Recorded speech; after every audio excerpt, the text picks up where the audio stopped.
여러분 안녕하십니까? 여수 MBC 뉴스투데이입니다. 광양 연포산단 개발 사업을 두고 지역사회 내 찬반 여론이 격렬합니다. 생활권 보장을 요구하는 반대 여론과 적절한 재산권 행사라는 찬성 여론이 부딪히고 있지만 행정은 아직 이렇다 할 해법을 제시하지 못하고 있습니다. 김주희 기자입니다.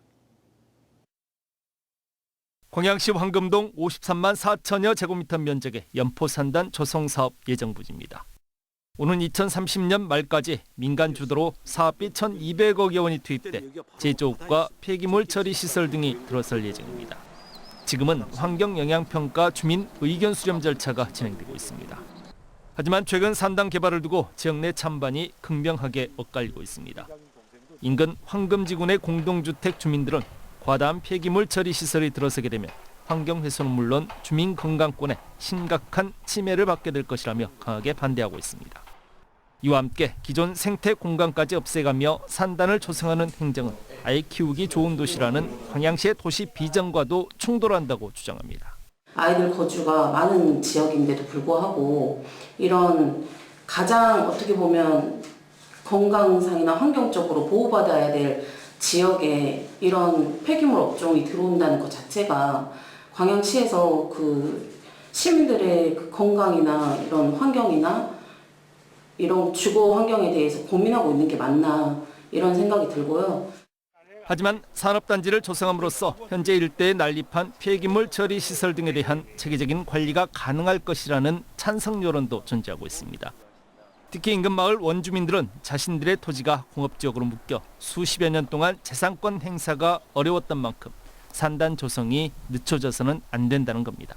무분별하게 개발이 안 될 거 아닙니까? 그러면 깨끗하게 될 거 아닙니까? 그리고 현재 살고 있는 주민들도 정당한 어떠한 배상을 받고 이주를 해서 나가서 살아야지 이 상태에서 지금 어떻게 농사를 짓고 살겠냐 이게요. 주민들의 찬반 양론은 평행선을 달리고 있지만 전남도 행정은 아직 이렇다 할 해법을 제시하지 못하고 있습니다. 절차 진행 중이라서 그리고 지금 환경영향평가가 아직 안 끝났잖아요. 아직 안 끝난 상태라서 이제 산업단지계획심의위원회나 환경영상관계획 환경청에 거기서 이제 나온 의견 이런 의견을 토대로 이제 어떤 의견이 나올지는 아직 모르니까요. 그런 의견이 나오면 이제 우리가 이제 반영을 시키도록 하려고 하는 계획입니다. 연포 산업단지 조성 사업을 두고 갈수록 격화하고 있는 주민 갈등. 상호 입장 차이가 좁혀지지 않고 있는 가운데 당분간 지역사회 내 분열과 갈등 양상은 쉽게 돌파구를 찾기 어려울 전망입니다. MBC 뉴스 김주희입니다. 여수, 순천, 광양 등 도농복합도시에 속한 면지역의 지방소멸 위험도가 심각한 것으로 나타났습니다.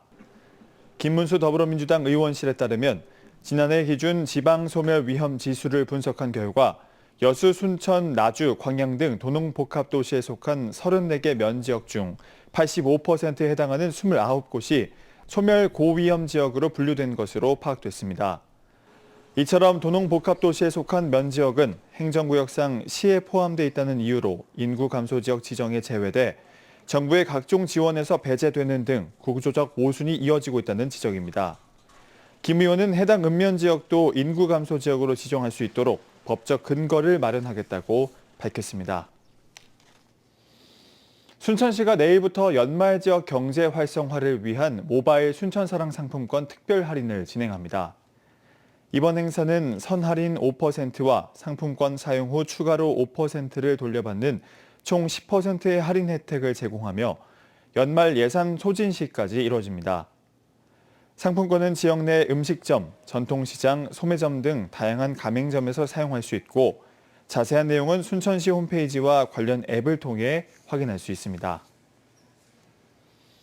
2년 전 중등부 축구단이 해체됐던 여수에 새로운 유소년 축구단이 창단했습니다. 제2의 손흥민을 꿈꾸는 축구 꿈나무들이 내년 소년체전을 목표로 힘찬 첫 발을 내디뎠습니다. 김단비 기자입니다.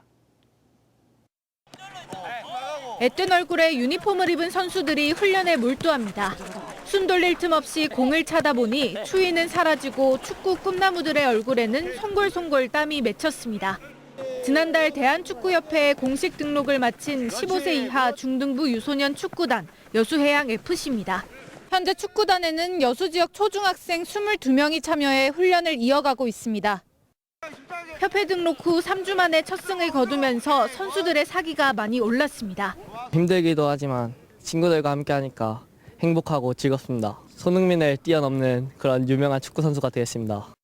여수해양FC U15가 창단하기까지 우여곡절이 많았습니다. 여수 지역 유소년 축구팀은 미평초 초등부와 구봉중 중등부, 2020년 창단된 여수해양FC U18이 있습니다. 하지만 2년 전 구봉중 축구부가 해체되면서 초중고로 이어지는 진학 선순환이 깨졌습니다.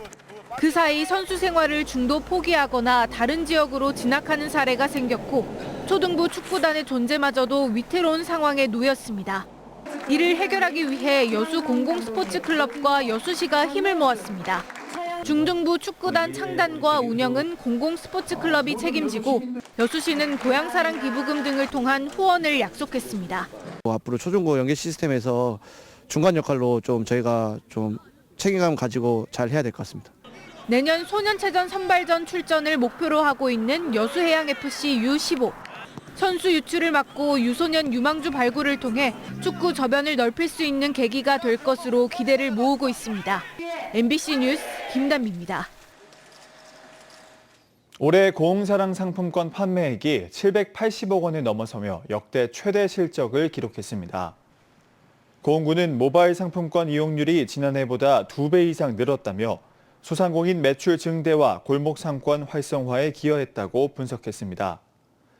고흥구는 내년 1월부터 명절맞이 고흥사랑 상품권 특별 할인을 추진하는 등 발행 규모를 확대해 나갈 계획입니다. 제5차 국가철도망 구축계획 발표를 앞두고 서울과 제주를 잇는 고속철도 사업의 반영 여부에 관심이 쏠리고 있습니다. 계획이 반영될 경우 서울에서 기차를 타고 해남과 완도를 거쳐 제주로 이동하는 철도 노선이 만들어지게 되는 건데요. 이런 가운데 어제 국회에서는 고속철도 유치 가능성을 점검하는 토론회가 열렸습니다. 윤소영 기자입니다. 지난해 2,900만 명이 이용한 제주국제공항. 하지만 기상 이변으로 해마다 1,500건 안팎의 항공 결항이 발생하면서 새로운 교통망 구축의 필요성이 제기돼 왔습니다. 이에 서울과 제주를 잇는 고속철도 노선을 국가계획에 반영하기 위한 토론회가 국회에서 열렸습니다. 서울에서 KTX를 타고 해남과 완도를 거쳐 해저터널로 제주까지 연결하는 철도 노선 구상입니다. 전남 서남권이 국가 AI, 에너지 전략의 핵심 거점으로 부상하는 만큼 이에 걸맞은 교통 인프라 확충이 필요하다는 주장도 제기됐습니다. KTX가 목포까지만 연결됐는데 해남, 완도를 경유해서 해저터널로 제주까지 가자고 해남의 AI 이러한 기업들이 유치되어 있기 때문에 전남 서남해역은 단단한 화강암 기반의 안정된 지질 구조로 장거리 해저터널 건설에 공학적으로나 위치적으로 유리하다는 설명입니다. 제주와 가장 근거리에 육지와 가장 가까운 곳이 바로 완도입니다. 공학적으로도 가장 정체성 있는 곳이다 이렇게 말씀드릴 수 있습니다. 무엇보다 중요한 건 경제성. 서울 제주 고속철도 건설 비용은 27조 원, 하루 이용객은 7만여 명으로 추산돼 연간 1조 2천억 원의 비용 절감 효과가 있을 것으로 분석됐습니다. 해남군과 완도군은 이번 토론회 논의를 토대로 해당 철도 사업 반영을 중앙정부에 건의할 계획입니다. 제5차 국가철도망 계획이 이번에 발표가 되는데요. 여기에 반영되지 않으면 앞으로 10년을 더 준비해야 되기 때문에 저희들이 적극적으로 지금 추진하고 있는 이유입니다. 제5차 국가철도망 구축계획은 연말 발표를 앞두고 있습니다. 정부는 사업 타당성과 더불어 5극 3특을 중심으로 한 국가 균형 발전 등을 종합적으로 고려해 계획을 확정할 방침입니다. MBC 뉴스 윤소영입니다. 전남통합대학교 국립의대 설립이 속도를 내고 있습니다. 전남도는 어제 광주에서 김용범 대통령실 정책실장 주재로 김영록 지사와 국립순천대, 목포대 총장이 국립의대의 신속한 신설 추진에 합의했다고 밝혔습니다. 참석자들은 전남국립의대가 2027학년도에 개교하고 정원을 최소 100명 이상 배정하는 내용을 합의했습니다. 또 동부 서부권에 각각 500병상 이상 규모의 상급 종합병원 기능을 갖춘 대학병원을 설립하는 데도 의견을 모았습니다. 천사대교 개통 이후 신안섬으로 향하는 길목이 오히려 더 막히고 있습니다. 앞에도 곳곳에서 국도공사가 장기화되며 주민 불편과 안전 우려가 커지고 있는데요. 문현철 기자입니다. 지난 2019년 개통한 천사대교, 앞에도와 암태도로 있는 이 다리는 해상 구간만 7.22km로 국내 해상 교량 가운데 네 번째로 깁니다. 다리 개통 이후 관광객과 물류 이동이 크게 늘면서 앞에도는 신안 지역으로 들어가는 주요 관문 역할을 하고 있습니다. 늘어난 교통량에 대비해 앞에도 안에서는 국도 확장과 신설 공사가 여러 구간에서 동시에 진행되고 있습니다. 하지만 공사가 장기간 이어지면서 일부 구간에서는 교통 혼잡이 반복되고 사고 위험에 대한 우려도 나오고 있습니다. 현재 앞에도에서는 국도 2호선과 77호선을 포함해 모두 3건의 도로 공사가 진행 중입니다. 앞에 신장리에서 복룡리까지 이어지는 국도 2호선, 77호선 도로시설 개량 공사는 2018년 착공해 2027년 말 완공을 목표로 하고 있지만 현재 공정률은 60% 수준에 머물러 있습니다. 앞에서 해남 화원으로 연결되는 국도 77호선 도로 건설 공사 역시 2027년 8월 완공을 목표로 하고 있으나 공정률은 30%대에 그치고 있습니다. 반면 앞에 올포에서 성공을 잇는 국도 2호선 도로시설 개량 공사는 착공 6년 만인 내년 5월 완공될 예정입니다. 이처럼 섬 전반에서 도로 공사가 장기화되면서 주민들의 불편도 누적되고 있습니다. 공사를 하다 보니까 공사 차량이 많이 다니고 또한 그 새로 주민들이 다니다 보니까 사고도 많고 사망 사고도 있었습니다만 그래서 빨리 공사가 완료됐으면 좋겠습니다. 신안군은 이 같은 주민 불편을 줄이기 위해 사업 발주처인 국토교통부와 협의를 이어가고 있습니다. 공사 기간을 최대한 앞당기고 준공된 구간부터 조기 개통하는 방안을 논의하고 있습니다. 국내는 물론 해외에서도 섬 관광지로 주목받고 있는 신안군. 하지만 섬으로 들어가는 길목에서는 도로 공사가 이어지면서 당분간 불편이 계속될 전망입니다. MBC 뉴스 문현철입니다. 2026 여수세계 선박람회를 앞두고 조직위원회가 일본 관람객 유치에 나섰습니다.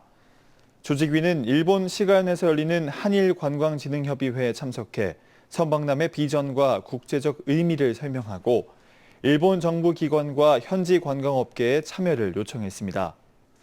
조직위는 또 현지 여행사를 초청해 여수 관광상품 개발과 부정기 국제선 운항 협의를 진행했습니다. KTX SRT 통합 후 전라선 고속철도 좌석수가 주말 하루 191석 늘어날 것이란 추산과 관련해 한국철도공사가 확정된 사안이 아니라는 입장을 내놨습니다. 한국철도공사는 어제 현재 언론에 보도된 통합 열차 운행 계획은 전체적인 공급 좌석을 최대한 늘리기 위한 방안으로 검토됐으며 확정된 사안이 아니라고 밝혔습니다.